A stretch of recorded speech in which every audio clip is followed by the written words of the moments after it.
Welcome to This Week in Local, a Localogy podcast featuring lively conversations about the local digital ecosystem, hosted by Localogy analysts Mike Boland and Charles Laughlin. Hello and welcome to This Week in Local. I'm Charles Laughlin, Senior Analyst with Localogy and co-host of this podcast, along with my colleague Mike Boland. Mike, how are you today? Hi, Charlie. Doing well. That's always good to hear. Mike, what are you working on?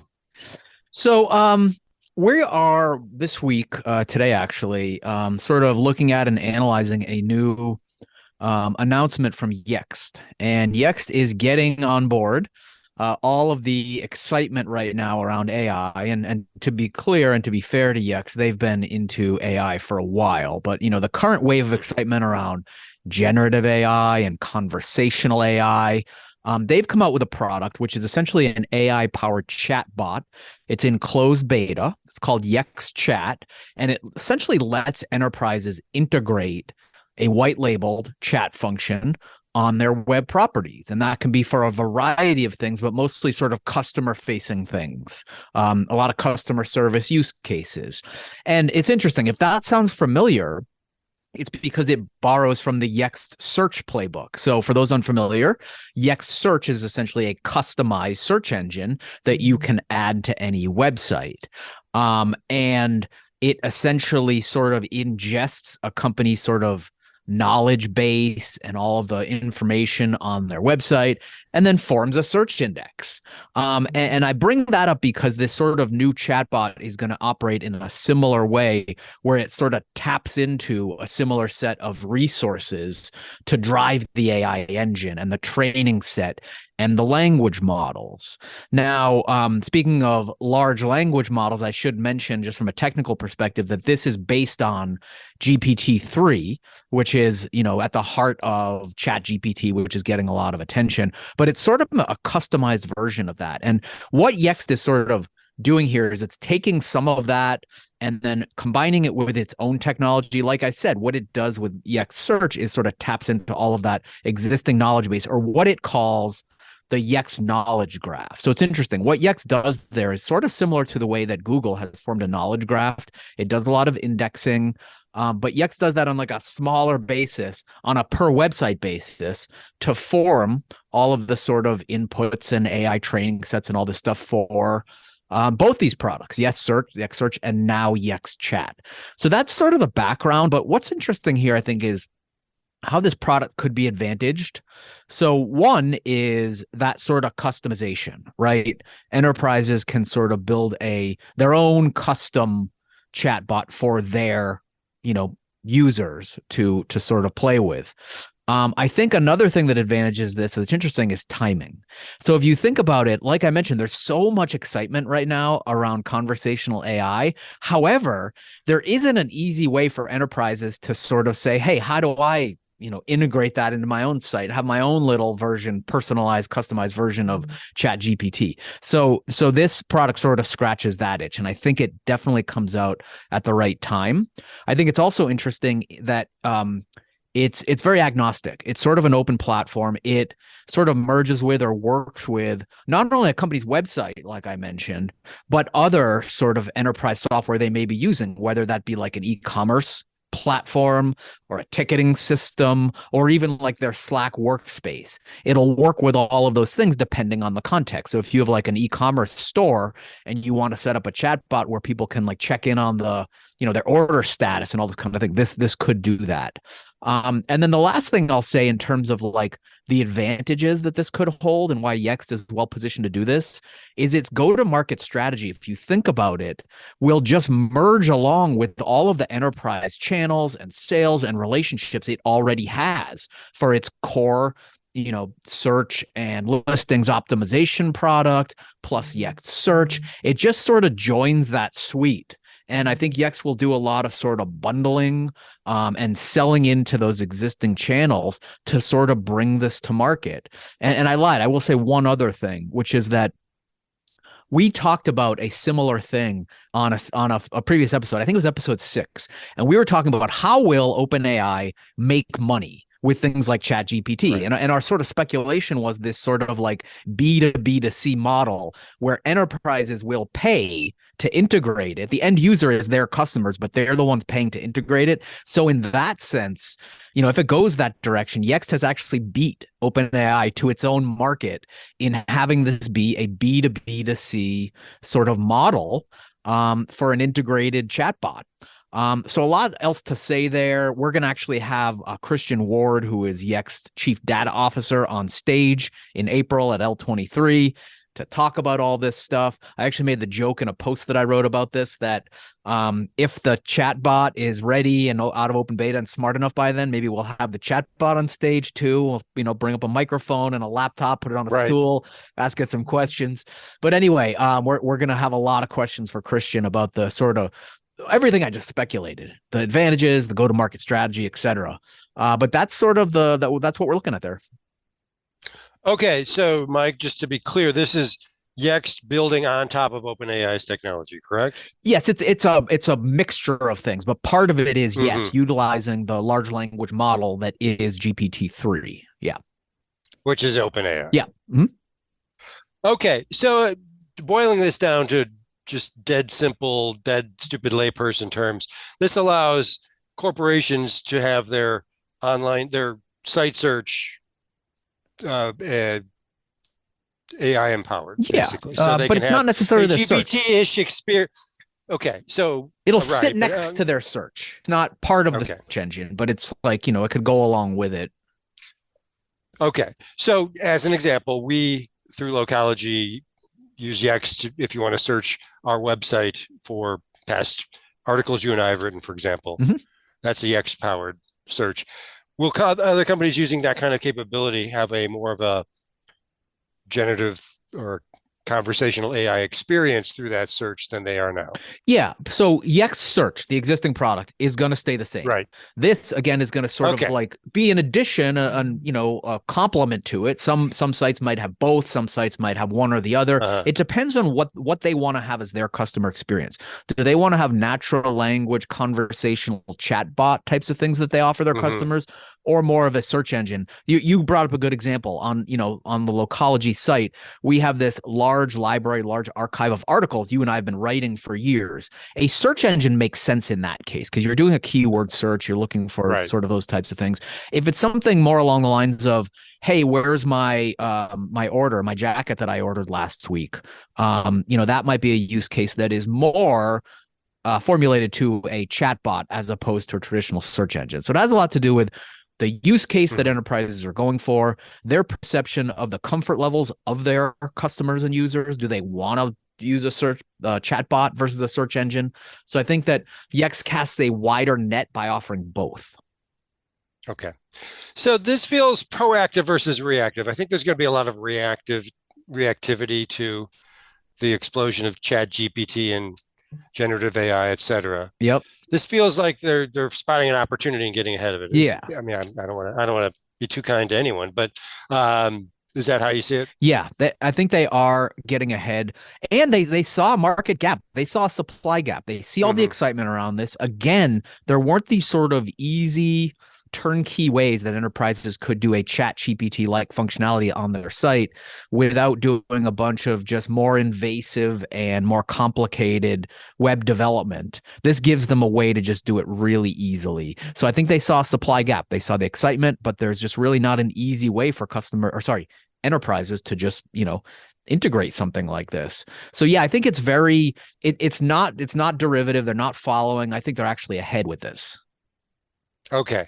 And do you sense any sort of Yext vis-a-vis Google vibe to this? I mean, Google is coming out with its own, I forget if it's Rachel Ronald, whatever the name of the Bard. Bard. Yeah, I don't know why I came up with Rachel, but any rate, the Bard is, their sort of answer to ChatGPT, way of reminding the world that Google is an AI, an AI force, and that they're not going to just sit back and let ChatGPT disintermediate them, as many have been predicting.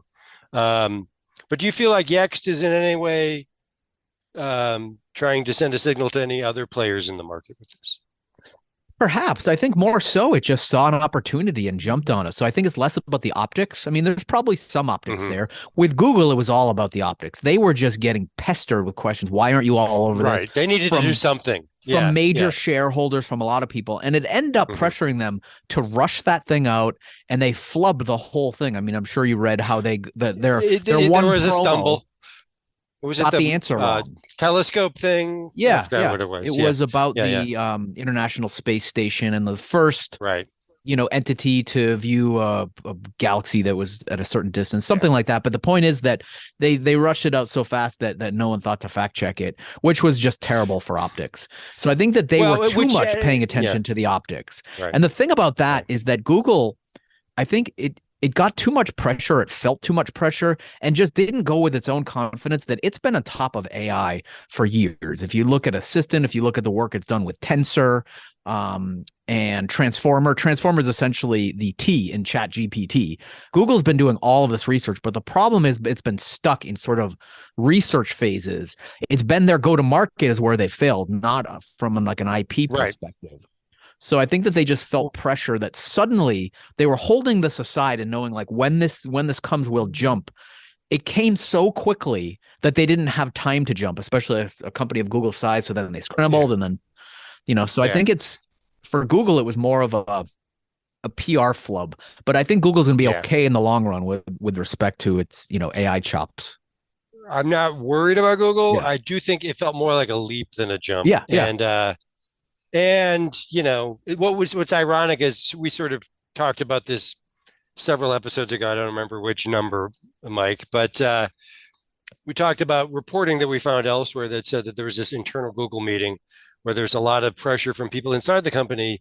Like, why are we getting our heads handed to us by ChatGPT when we have similar chops or better chops around AI? That's right. And the pushback at the time was, we don't want to push something out that spews out incorrect answers because it's a reputational risk, and they went ahead and did that anyway. Yeah, then they ended up caving to that pressure anyway. You're absolutely right. And what they should have done is just had the confidence that, like, let's see how this sort of plays out. We're fine in terms of the technology we're sitting on.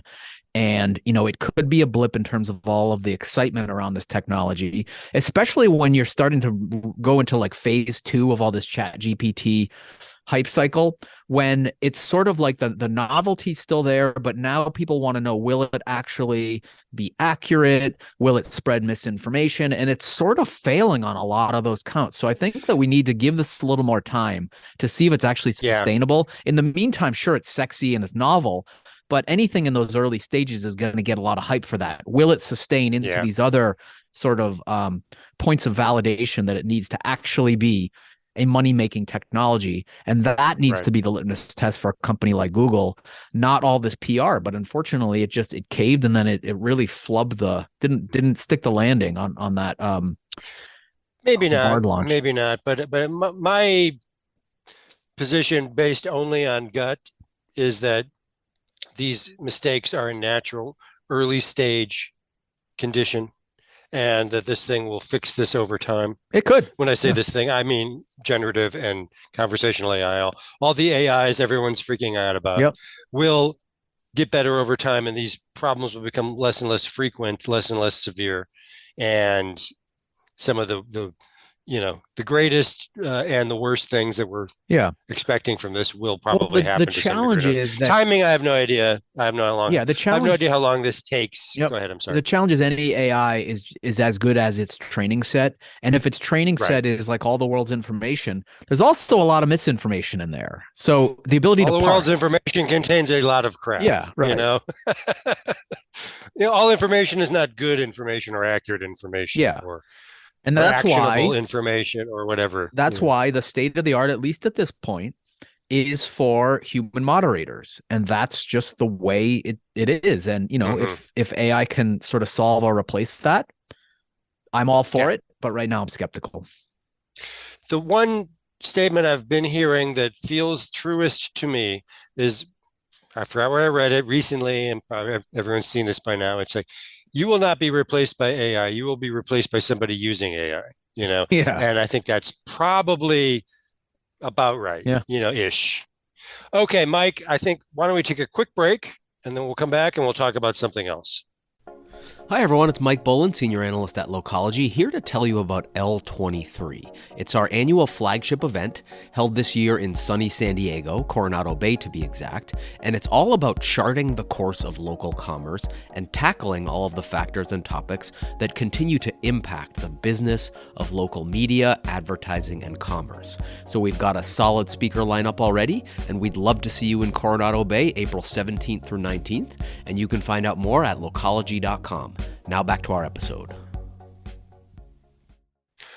Okay, we're back. So, Mike, I like to talk about the alternative payments world, and which is, buy now, pay later, and whatever is going to come along to try to replace it or knock it off its pedestal.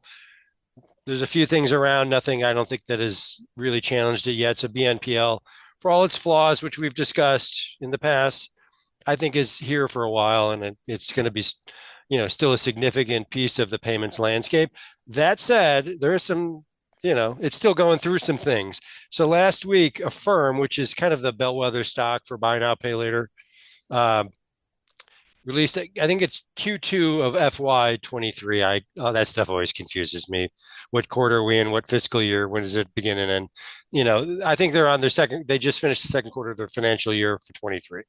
At any rate, there were some, interesting signals in there, and kind of went through the letter that Max Levchin, if I'm mispronouncing his name, it's a common thing for me, the founder and CEO of Affirm, basically talked about, they kind of fell short of some of their predictions that they made last year about what this quarter would look like. One of the interesting data points that they track, one of their KPIs, is revenue less transaction cost. In other words, I think that's just what they make on each transaction, or at least their gross on each transaction. That's down 21. That was down 21%. I think gross merchandise value was actually high, but it was below what they forecast. It was actually a record at 5.7 billion. That's the total value of goods sold through their payment platform, and that was at 5.7 billion for a quarter, which is a lot of money, and that was a record for them. But it was below, but I'm not quite sure by how much, of what they projected. Other things, all this, and this is where this is going, is that Max, the CEO and founder, basically is blaming inflation and rising interest rates for kind of putting a missile through the Chinese balloon of buy now, pay later, and taking the air out of it, so to speak. And they've just, along with this second quarter announcement, they announced 19% of their staff will be laid off, which is roughly about 500 people, if I read correctly. So, at any rate, what this says is, the reason he points to inflation and rising interest rates is basically their borrowing costs are going way up. Mm-hmm. And that's, I think, I've been saying for a long time, that is the underlying risk of buy now, pay later, is the cost of funds, right? And you get into a high interest rate environment, suddenly this business becomes very untenable. I think I said on a podcast a while ago, so you have to own what you say. I said I thought inflation in one sense might be a tailwind for buy now, pay later, in the sense that it would motivate people to lock in a price of something now, borrow cheaper. Problem is, when they're not selling eggs, buy now, pay later. I guess there is some grocery applications for this, but I think the things that are so inflationary, there was a gas now, pay later last year. I don't know how that's doing. I'll check on that. We can talk about that again in a later podcast. But I think these sort of high frequency purchase, low dollar value purchase, sundries and gasoline and, eggs, the things that are, I think, taking the most, that consumers are feeling the most and complaining about the most in this inflationary cycle, are not things that really buy now, pay later deals with. But I think the inflation psychology has led people to delay purchases or not make purchases that they may have previously made. So that's one headwind for buy now, pay. The other is, Jerome Powell is increasing their cost of borrowing. Yep. And the cost of borrowing is it's kind of what indicates whether they're going to make money or lose money. It's a big part of it. Yeah. So tough times for buy now, pay later. Couple interesting things there. What does it say about what happens with buy now, pay later? We're probably going to talk about that some at L23, our conference coming up. But I think the layoff piece is interesting. and this is a bit of a tangent, but we've seen big tech, Google, Meta, Amazon, etc. Now Affirm, which is, I wouldn't say, it's not exactly a FANG company, but it's it's a big tech company with a multi-billion-dollar valuation. Everyone is doing it. Salesforce, some of the mid-tier. Salesforce also. So Scott Galloway, someone you and I have cited on this podcast before, Prof G. I was going to say Dr. G. That's a Bond villain, probably. Prof G. I think Prof G would love to be a Bond villain, but he's not. He is the co-host of Pivot and a New York University business professor, thought leader we both follow. I listen to him all the time.